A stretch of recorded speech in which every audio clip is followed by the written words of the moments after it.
Howdy folks, welcome back to the Antique Arms Almanac, and I'm also Calgary Vetterly on gunpost.ca.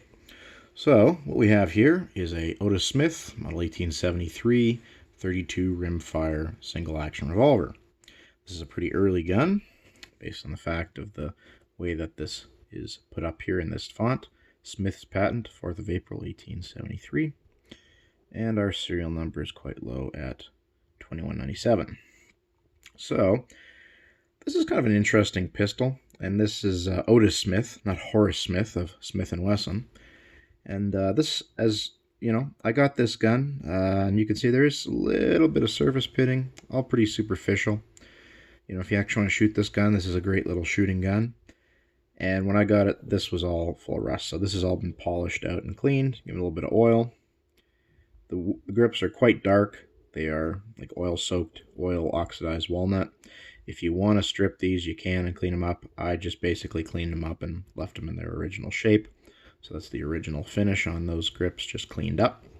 But if you wanted to bring them back to more modern looks, you could.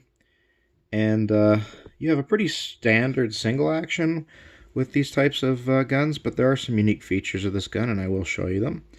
Namely, you know, she's a good... I'll show you the action, I guess. Let the action do the talking. It's pretty tight on that. And this is actually a flat spring. As you can see, it lifts up there.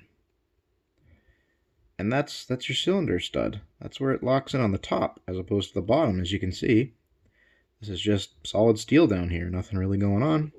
It is a side plated revolver, sheath trigger, all the pins in them are Tyson tight. And you have this sort of, kind of looks like a Smith & Wesson tip-up revolver, where you have that little ejector rod on the bottom. And you might say, well, where's the cylinder pin? You know, this looks like it's not sticking out here. So this is how this gun is all locked up like this. Aha! See, this is a lot like a Smith & Wesson tip-up. Doesn't have like a big long cylinder pin that's removable. It just rides on this little nub. And we have a little 5-shot fluted cylinder. Pretty standard fare, 32 rimfire, bored through. We've got these nice sharp ratchet teeth, and there's the other little cylinder kind of hub / button. That focus. There she is. And on the front here, it's kind of simple affair.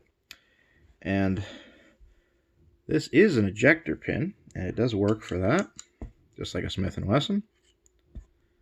Little top tip up, and you can see it's a spring-loaded plunger, and that's what keeps this gun assembled. This can't be removed, it's pinned in place. I mean, it can be if you knock that pin out, but I don't see why you would want to. But yeah, that's how it works. And, you know, there's your hand. As you saw, she indexes well. Rimfire gun.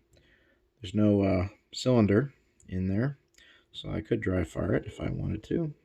That front blade to give our sight picture. This is actually not the worst sight picture in the world for a little spur trigger, suicide special sheath revolver, single action type gun.